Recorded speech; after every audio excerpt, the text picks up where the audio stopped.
여러분, 혹시 이런 생각 해보셨나요? 세상에서 가장 안전한 금고라고 소문이 자자한데 이상하게 그 금고 주변에서는 매일같이 도둑들이 판을 치는 상황 말이에요. 오늘 우리가 파헤쳐볼 이더리움 이야기가 바로 그렇습니다. 한쪽에서는 절대 뚫릴 수 없는 디지털 요새라고 하는데 다른 한쪽에선 끊임없이 수십억 달러짜리 해킹 사건이 터져나오죠. 도대체 이게 어떻게 된 일일까요? 네, 바로 이 질문이 오늘 이야기의 핵심입니다. 이더리움, 기술적으로는 정말 강력하다고들 하는데 왜 우리 돈은 계속 위험에 처해 있는 걸까요? 이 모순, 이 패러독스 속에는 우리가 꼭 알아야 할 아주 중요한 구분이 숨어 있습니다. 자, 지금부터 그 비밀의 문을 한번 같이 열어보겠습니다. 이 수수께끼를 풀려면요, 우리 시간을 좀 거슬러 올라가 봐야 합니다. 모든 건 한 천재적인 10대 소년의 머릿속에서 시작됐거든요. 이 소년은 블록체인이 단순히 돈을 보관하는 디지털 금고가 아니라 그 위에서 상상하는 모든 걸 만들 수 있는 일종의 세상 전체를 위한 컴퓨터가 될 수 있다고 생각했어요. 네, 맞습니다. 바로 이 사람이 이더리움의 창시자 비탈릭 부테린입니다. 이 모든 구상을 했을 때 그의 나이가 고작 19살이었다는 거, 이거 정말 놀랍지 않나요? 그는 당시 비트코인이 가진 한계를 넘어서는 훨씬 더 거대한 그림을 그리고 있었던 거죠. 그가 꿈꿨던 건 바로 탈중앙화된 세계 컴퓨터였습니다.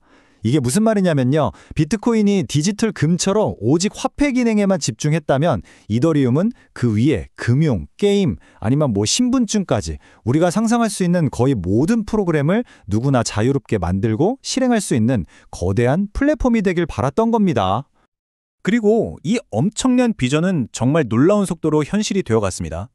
2013년에 아이디어를 담은 백서가 나오고 ICO라는 아주 새로운 방식으로 자금을 모으더니 마침내 2015년에 세상에 딱 모습을 드러냈죠.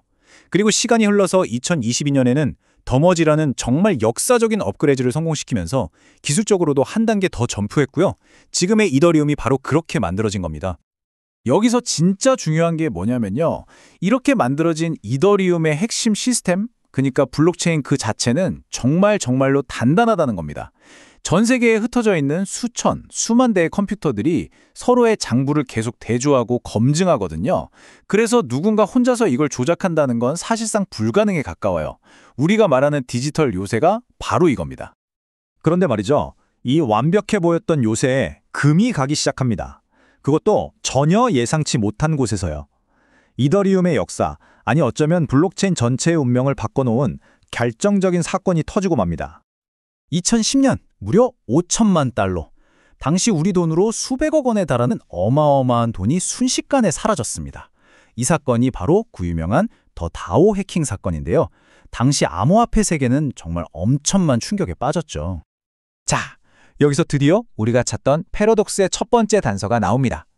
해커가 공격한 건 이더리움 네트워크, 즉 그 단단한 요새 자체가 아니었어요. 공격 대상은 이더리움 위에서 아주 잘 나가던 더 다오라는 인기 애플리케이션이었습니다. 문제는 그 앱을 움직이는 자동화 프로그램, 우리가 스마트 계약이라고 부르는 코드에 숨어있던 아주 작은 결함이었고요. 바로 이 한 문장에 모든 걸 말해줍니다. 블록체인은 안전했다. 하지만 그 위에서 돌아가던 코드는 안전하지 않았다. 그러니까 기반 기술은 아무 문제가 없었는데 그 위에서 인간이 만든 프로그램에 구멍이 있었던 거죠. 이게 바로 오늘 우리가 푸는 수수께끼의 핵심 열쇠입니다.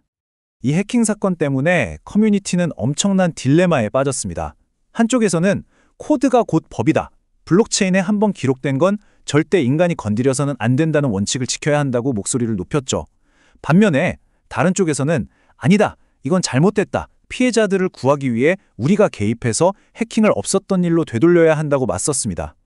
기술적인 문제가 순식간에 철학적인 논쟁으로 번진 거예요. 결국 아주 치열한 논쟁 끝에 다수는 해킹을 되돌리는 쪽을 선택했습니다. 이를 위해서 하드포크라는 말 그대로 블록체인의 역사를 강제로 수정하는 초강소를 뒀죠. 이 결정에 반대한 사람들은 원래의 원칙을 지키겠다며 남았고요. 그 결과 하나의 이더리움은 지금의 이더리움과 이더리움 클래식이라는 두 개의 다른 길로 완전히 갈라지게 되었습니다.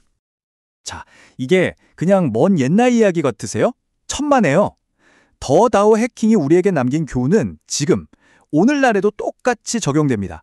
왜냐하면 해커들은 여전히 바로 그 약점을 노리고 있거든요. 요즘 일어나는 공격들을 봐도 패턴은 비슷합니다.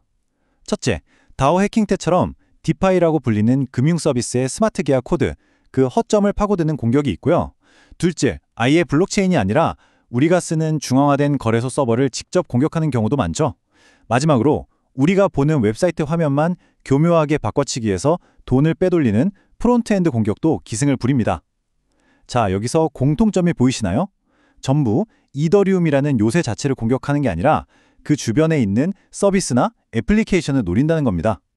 자, 이제 모든 조각이 맞춰졌습니다. 드디어 우리가 맨 처음 던졌던 질문, 그 이더리움의 패러독스를 풀 시간입니다. 열쇠는 바로 보안을 두 개의 다른 층으로 나눠서 보는 데 있습니다. 아주 간단한 비유를 들어볼게요. 이더리움 블록체인, 그 핵심 기술을 절대 뚫리지 않는 거대한 은행, 금고라고 한번 상상해 보세요. 이 금고 자체는 정말 극도로 안전합니다. 진짜 문제는요, 그 금고에서 돈을 실어 나르는 수많은 현금 수송 차량들에서 터져요. 바로 우리가 쓰는 앱과 스마트 계약들이 이 현금 수송 차량인 셈이죠. 은행 강도들이 단단한 금고 대신 상대적으로 약한 현금 수송 차력을 노리는 것처럼 해커들도 이더리움의 핵심이 아니라 그 주변에서 움직이는 애플리케이션들을 공격하는 겁니다. 그럼 이 사실이 우리에게 뭘 말해줄까요? 첫째, 이더리움이라는 기술의 기반은 튼튼하고 믿을만하다는 겁니다. 둘째, 진짜 위험은 우리가 어떤 앱을, 어떤 거래소를 믿고 쓰느냐에 달려 있다는 거죠. 결국 기술의 안전성만큼이나 그 기술을 쓰는 우리 자신의 신중한 선택과 주의가 내 자산을 지키는 가장 중요한 방어선이 되는 셈입니다. 오늘 우리는 이더리움의 보안 패러독스, 그 비밀을 풀어봤습니다. 견고한 금고와 취약할 수 있는 현금 수송 차량이라는 두 개의 층이 존재한다는 걸 알게 됐죠. 마지막으로 이 질문을 한번 던져봅니다. 모든 것이 탈중앙화되는 미래가 온다면 내 자산을 지켜주는 궁극적인 책임은 과연 누구에게 있을까요? 완벽하게 짜인 코드일까요? 아니면 위기의 순간에 개입하는 커뮤니티일까요? 혹시면 모든 걸 스스로 판단하고 책임져야 하는 바로 우리 자신은 아닐까요? 한 번쯤 깊이 생각해 볼 문제입니다.